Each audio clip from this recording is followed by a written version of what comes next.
The ARC of Pennsylvania hosts Disability Rights Pennsylvania for a presentation, Understanding Your Voting Rights and Pennsylvania's Rules, webinar series part 2, Caregivers and Direct Support Professionals. This is a presentation by Jennifer Garman Esquire. She is the Director of Government Affairs with Disability Rights Pennsylvania. Okay, so we're going to talk tonight about voting in person, voting by mail, and accommodations that are available to assist voters with disabilities. So first off, there's important deadlines to know as we get closer to the November 8th election. The last day to register to vote is October 24th. So that is the last day that anyone is eligible to register to vote if you want to vote in that November 8th election.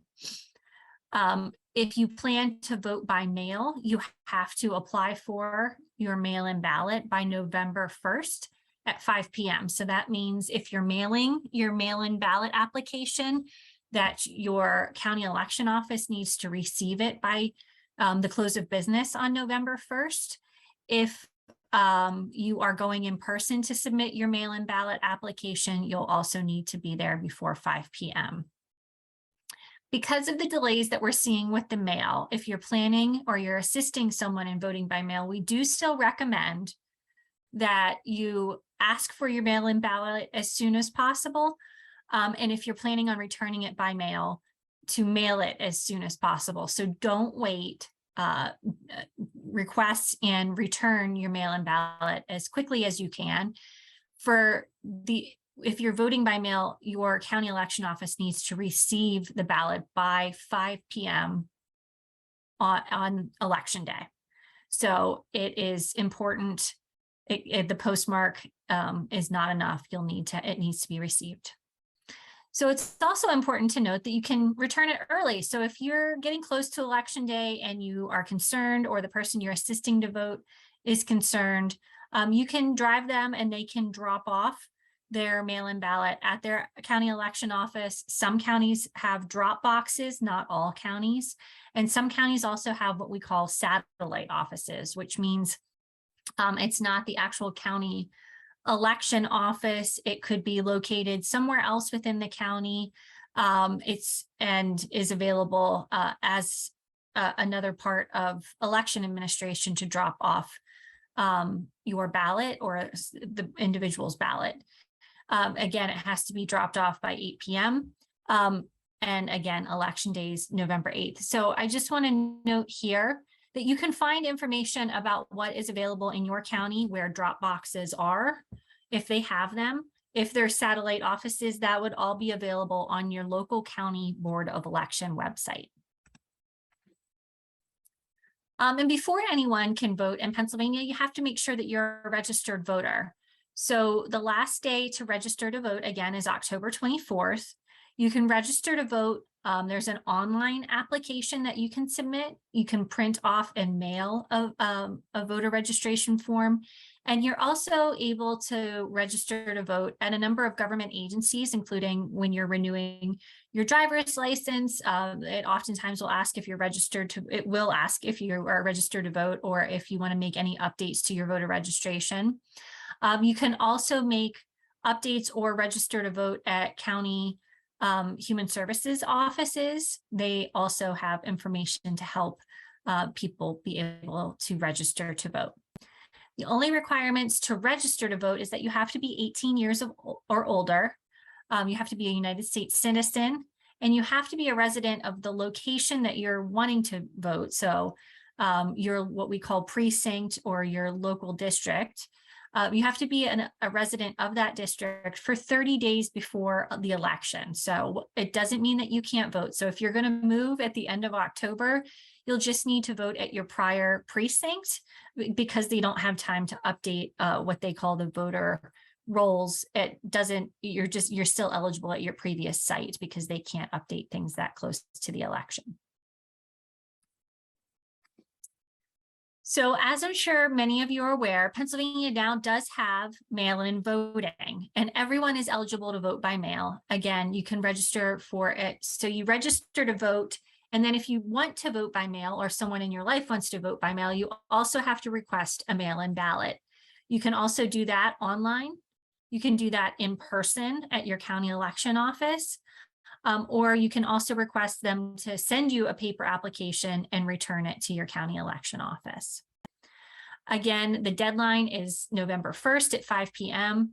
So if you or someone in your life wants to vote by mail, it is important as soon as possible to put that mail-in voter application into your county office.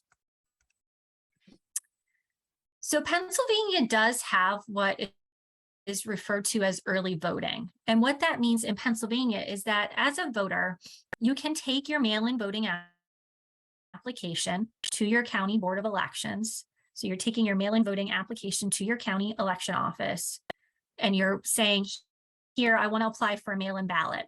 They can take your application, give you your mail-in ballot, and you can complete it right there on site at your county election office.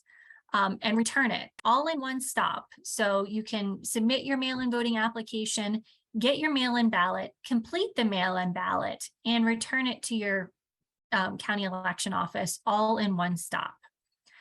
This is a really attractive option depending on where you are in the state. We know that transportation can be a real barrier for people getting to different places within their county. And it also, if somebody wants to complete it in person, if it's getting close to that deadline and they're concerned it's not going to get back and be returned in time, it's still an option. The one really important thing to note when trying to do this early voting is that you need to check with your county office to just make sure of when they are open. If they have extended hours as the election gets closer, just to make sure you're aware of their regular business hours. And we call it early voting, but really it's the same as filling in your mail-in ballot at home. It's just that you're doing it in a different location. You're filling it out and you're handing it in right away. It's, when you're at home completing a mail-in ballot, it's the same thing. It just has to travel through the mail or be dropped off at a later time when you are available to do that. So when completing a mail-in ballot, it's really important to make sure that you fill your ballot out and that you put it in what there is called a secrecy envelope. So there is a first envelope that's called the secrecy envelope, and then you put the ballot in the secrecy envelope into the outer envelope, and you sign a declaration that's on the outer envelope. And then voters are able to track their ballot status by visiting this ballot tracking website from the Pennsylvania Department of State. So while mail-in voting, no excuse mail-in voting that's available for all voters is relatively new as of 2019 here in Pennsylvania, the only way previously really to vote by mail is what we still refer to as absentee ballots. So this has been within the state election law even prior to the changes in 2019. And what this is it's another method of voting by mail, but it has some different requirements. So voters can still choose if they want to vote by absentee ballot. It's still a mail-in ballot. If they're going to be out of their municipality on election day, or they can't vote in person because of their physical disability or illness. So it's really important to note here that because everyone's eligible for mail-in voting, you don't have to vote absentee, but some people might still choose to. And the big difference here is when you choose to vote using an absentee ballot, you have to provide some information about your disability, which is not comfortable for everyone. And again, it's not a requirement now that we have no excuse mail-in voting that's available to all Pennsylvanians. But I do just want to note that there is still the absentee voting process here in Pennsylvania, and all the same deadlines and processes apply. So let's talk now about some questions about mail-in voting and accommodations that are available if you are assisting someone who has a disability with voting. So I think one of the commonly referred to questions recently is that the concern in the mail delays. and how to return a ballot if you're concerned it's not going to be returned in the mail in time. You can't get to your county office to complete the early voting process. What is available?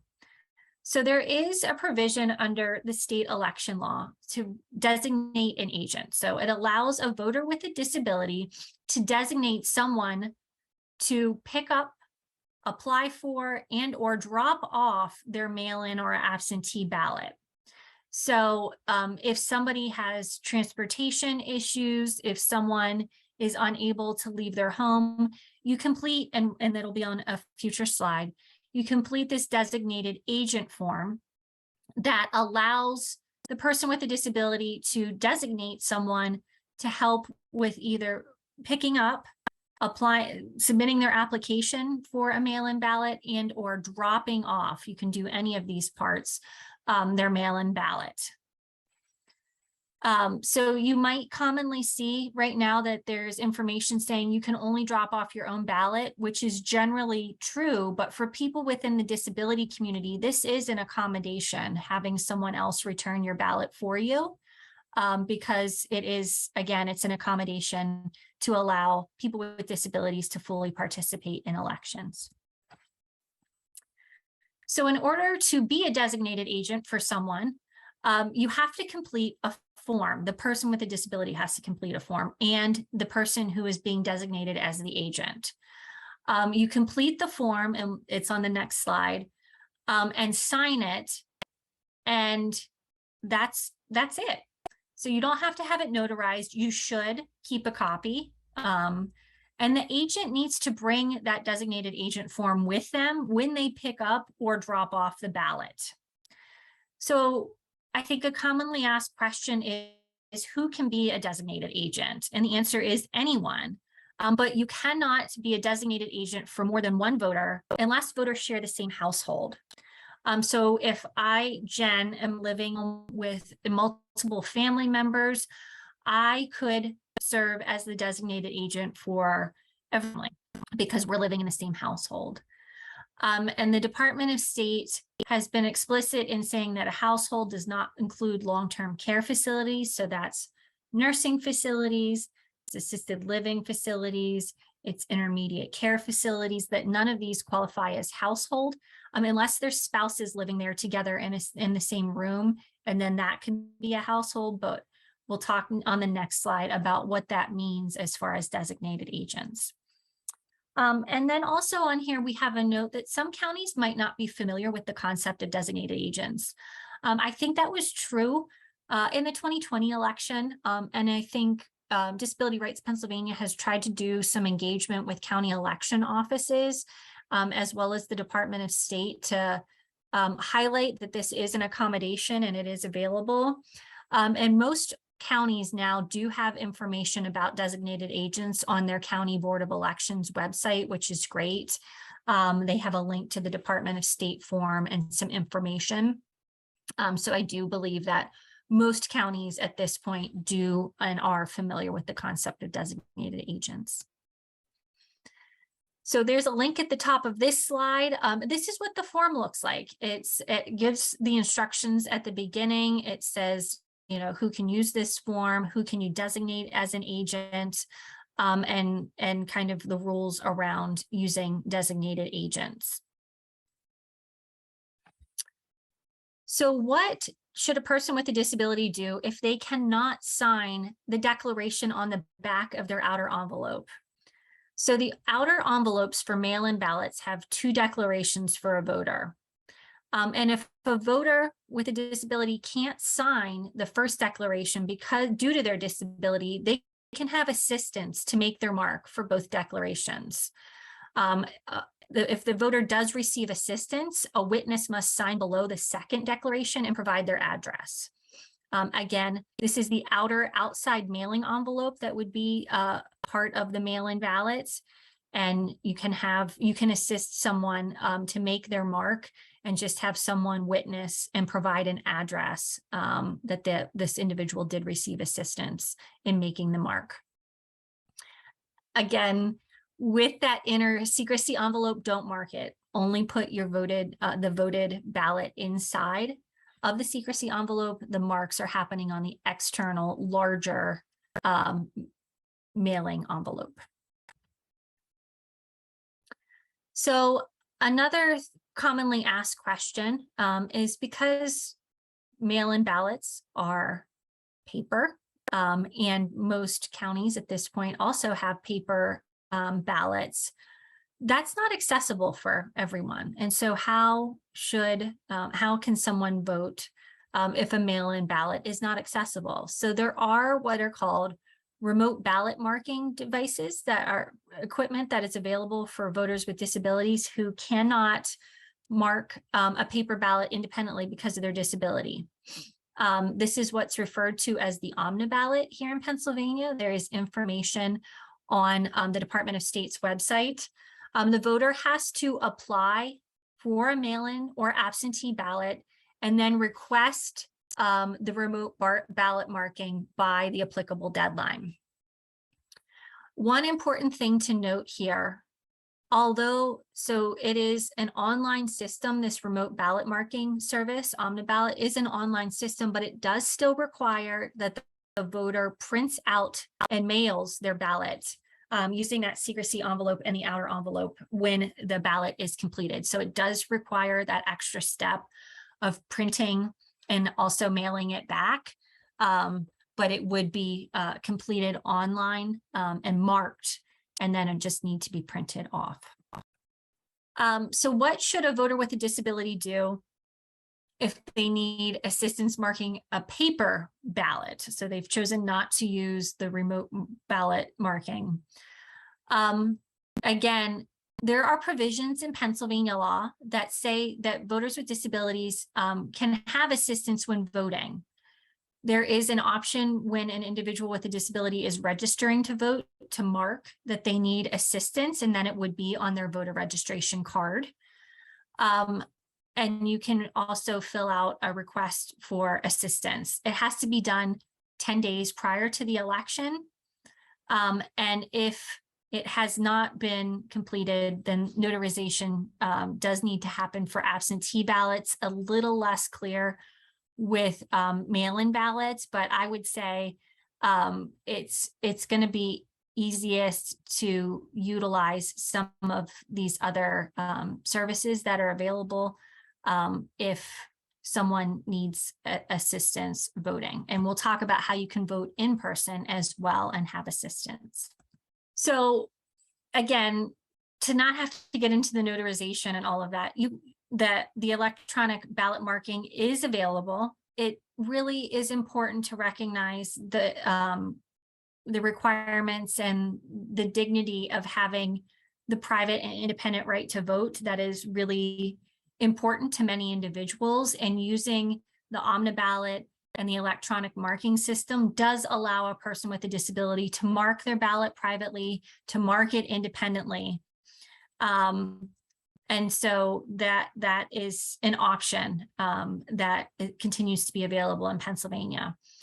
And again, some other, if the voter chooses not to use the accessible ballot marking service, you can have assistance, but you have to document that need in writing, identify the disability, what election you're participating in, and then both individuals sign and enclose in the outer envelope, never in the secrecy envelope, in the outer mailing envelope. So let's go through some additional questions about mail-in voting for people who are in facilities.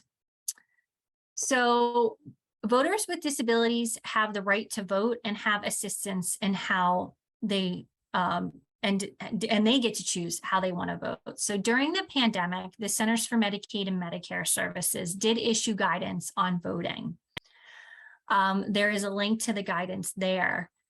And it made clear as the pandemic went on that nursing homes and other long-term care facilities had to ensure that residents were able to exercise their right to vote. So it's a fundamental constitutional right that had to be facilitated. So that means that there has to be discussions with residents about how they want to vote. notifying them that there is an election coming up, and then help facilitate that process in whatever way each resident chooses to participate in the election, including if they choose not to. If a voter or a resident wants help from their loved one, that should be facilitated. So if you as a family member are used to helping your loved one in voting, you can still assist your family member to vote. And one thing that's incredibly important to note is that under Pennsylvania law, there is no competency required to vote. So a staff can't decide that an individual does not have capacity to vote because there is not a capacity requirement. The right to vote is fundamental and should be facilitated for residents. So one thing that we've seen throughout the pandemic and even now is that there are ongoing restrictions as there's outbreaks. And this maybe in some ways is no different than flu outbreaks or certainly COVID outbreaks, where there are units that go into prevention or infection prevention protocols and have limited outside interaction. So if that were to happen at the last minute and someone was planning on voting in person and isn't able to go because they're quarantining or they are COVID positive, there is an option to vote by emergency absentee ballot and then advocate. So if there is no legitimate safety reason at this point, the exposure to COVID could result in a less restrictive reaction on behalf of facilities, you can still advocate for your loved one or the individual to vote in person or to go help again to facilitate them in voting. We talked about designated agents earlier, and I think one thing to note is that, again, staff can only assist one voter. It's one voter to one staff person because it's not a household. And so what has happened is that some volunteer agencies or organizations, community groups have partnered up volunteers with residents to help return ballots. So partnering up long-term care facility residents with a designated agent so that there is able for those mail-in ballots to be returned if a long-term care resident decides that they want to vote by mail.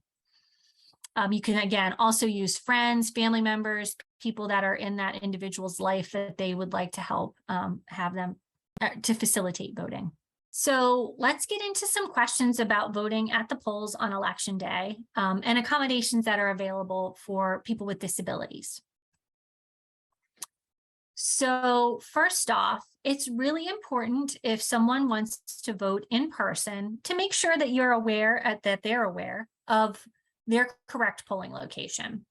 You can use the Department of State website to look up your polling place. It's pavoterservices.pa.gov. And you can look up your polling location. You just enter your address and it'll pop up. If the address listed isn't your current address, you can go vote at the polling place where you are registered. So this is where if you're moving close to the election, you can go vote at your previous polling location. If you think maybe there's just a mistake and that you are actually registered at your current address and it's just not showing up, you can also vote by provisional ballot.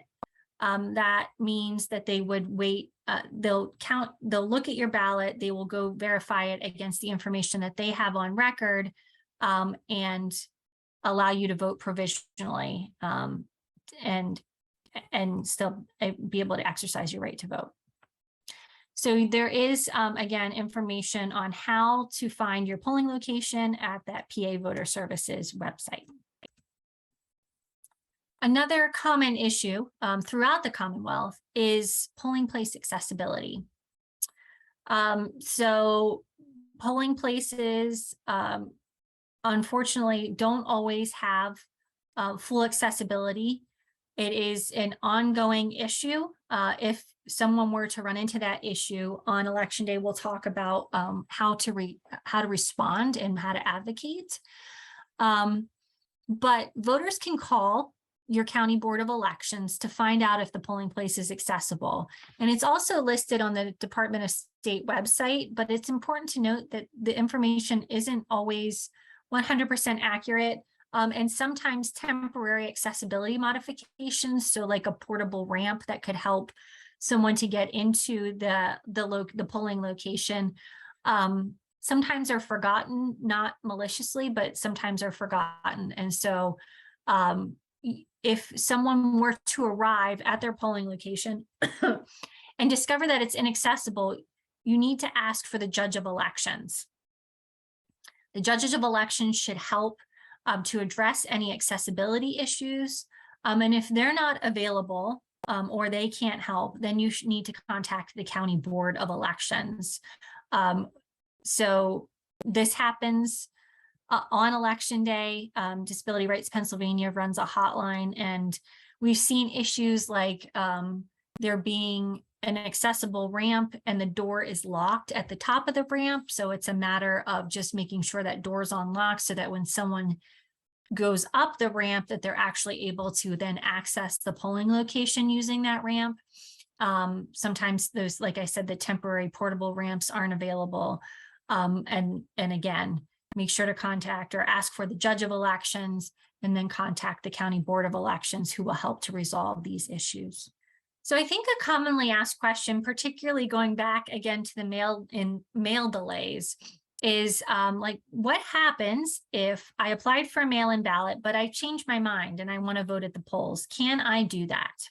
And the answer is yes.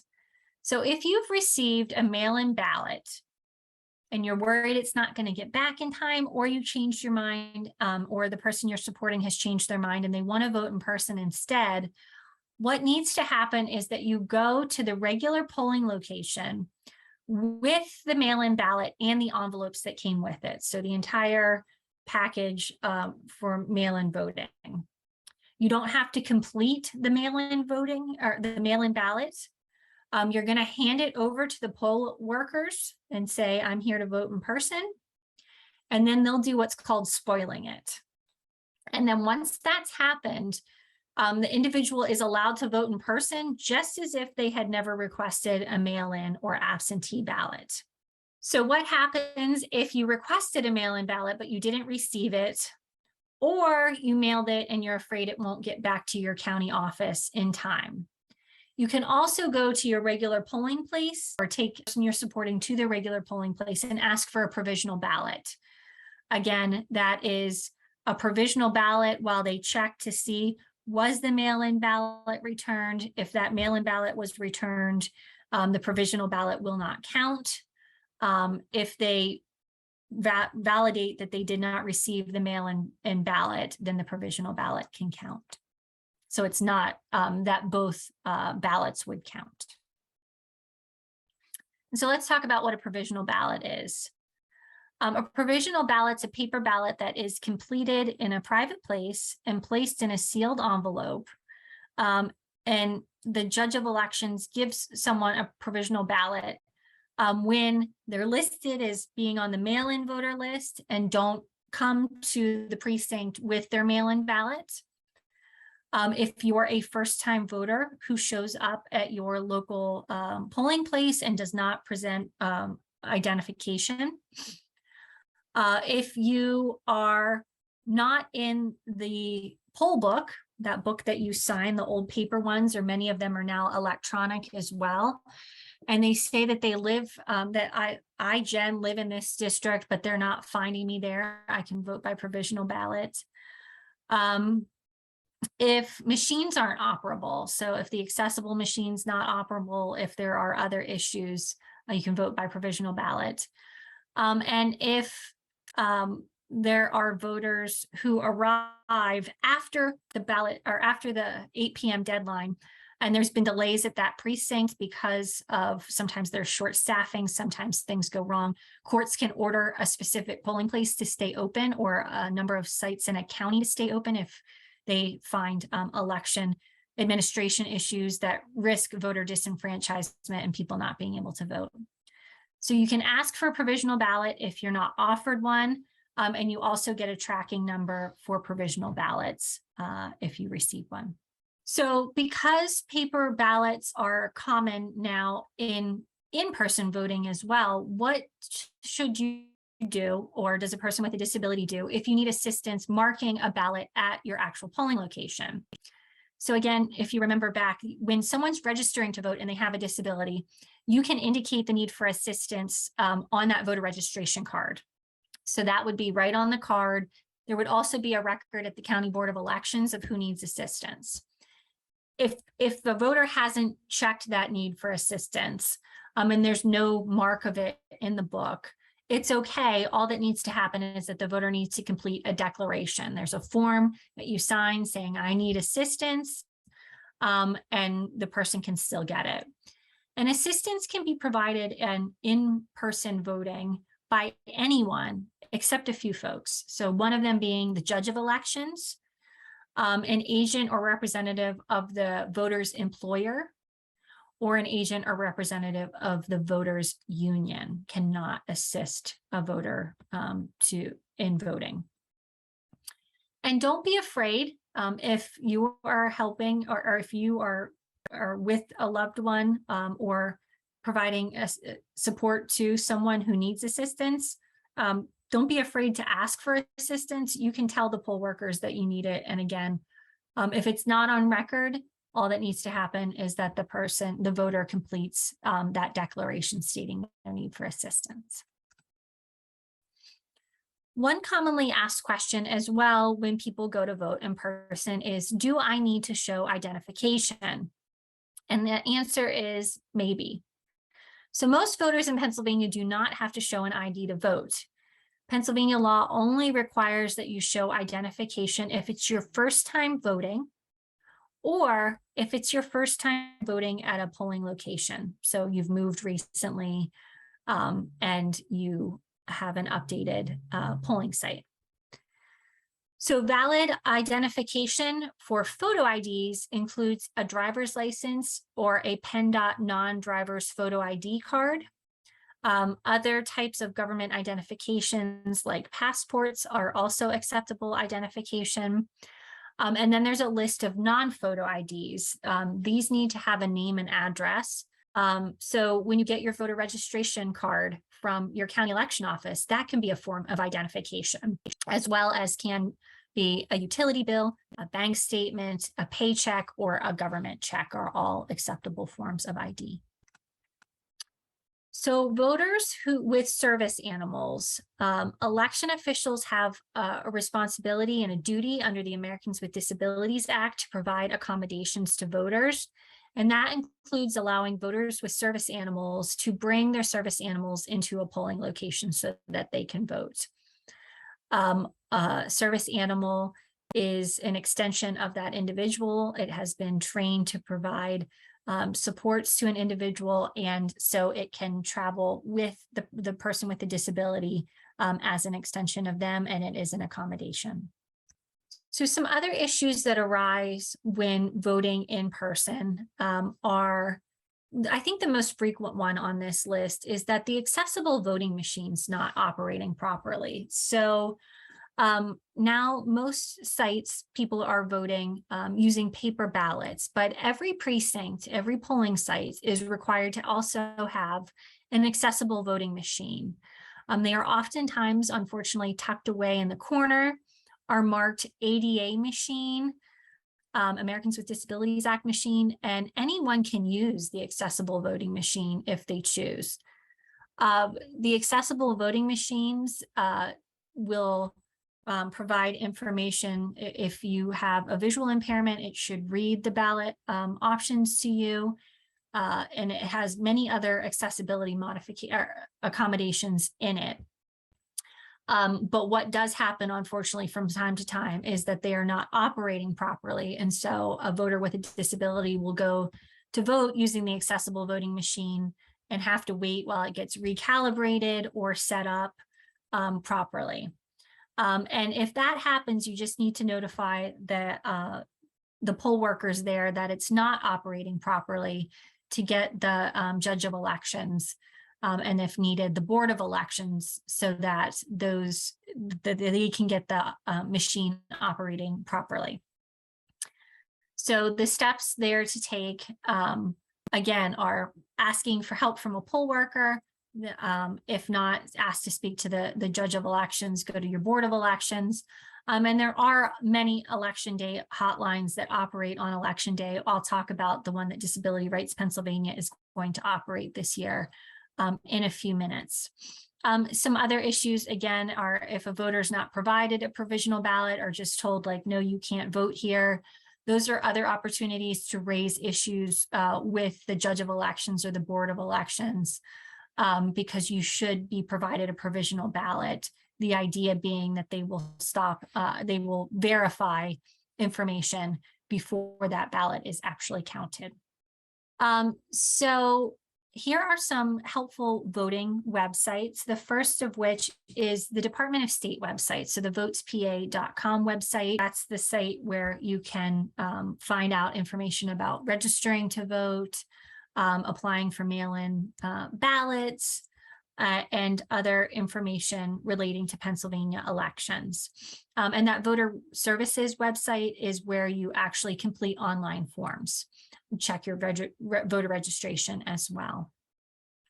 Disability Rights Pennsylvania has an election 2022 site on our website. There's a tab on there. We have many resources available that answer frequently asked questions or issues that we see as from the community, or guidance that the community has asked for. And those are available again at disabilityrightspa.org. And on our website, there is an election 2022 website. Every year, we handle election issues anytime that they arise. And so people can call us. So if you're helping to assist someone to vote or support someone in voting, or have questions, or the person has questions, you can contact Disability Rights Pennsylvania. There is our 1-800 number. And then on election day, we run a hotline. This year, we will be doing it in collaboration with Election Protection. That number is 1-866-OUR-VOTE, OURVOTE. And that will be operable during the entire time that the polls are open. Disability Rights Pennsylvania will also help respond to calls. And that is just a service that's available on election day if people are running into barriers in voting. Jen, thank you so much for that really great presentation. Really appreciate it. Since I raised the question last week, I wanted to use the same kind of context again, and it's around the designated agent. You talked about long-term care settings, and you mentioned like nursing homes, intermediate care facilities, but some individuals that we know are in community homes, like group homes, and their families or their DSPs might wonder, does that qualify as a long-term care facility under that, or would that DSP be allowed to put in as more than one designated agent? So that is the question I was looking up the answer to. So we have a fact sheet on this, that designated agents who can serve as a designated agent for people who live in the same household. So there does not appear to be a whole lot of guidance from the Department of State on this, other than, as I said, the long-term care facility definition. So I think our guidance here is that you need to, I would say, probably be cautious, but that there is not a whole lot of guidance here on who can, what a household looks like. So I would argue that if there's no requirements around residency or relationship or age or those types of things, the only guidance we have from the Department of State is that it does not include a long-term care facility, but that couples who share rooms can, that would be a household within a larger long-term care facility. So I guess my answer is a very lawyerly non-answer of we're not really sure. And so it might be most prudent to just be safe and have people do that one-to-one, where it's one person for one voter, just to be safe. I will tell you, this is an issue that we've advocated on with the Department of State, and have not been able to move forward with a more realistic definition for people who are in services, but we'll keep asking because that's what we do. Well, thank you so much, Jen. Really appreciate it. Thank you for those that attended and for those that will watch this. Again, Jen's presentation with all of her links and helpful resources is going to be put on the ARC of Pennsylvania's website. We encourage you to look that up. Jen has put in some really great information here for DSPs, families, but also for people with disabilities, because that's all what we are about, is to promote voting and that accessibility there. So thank you all so much. And Jen, thank you so much.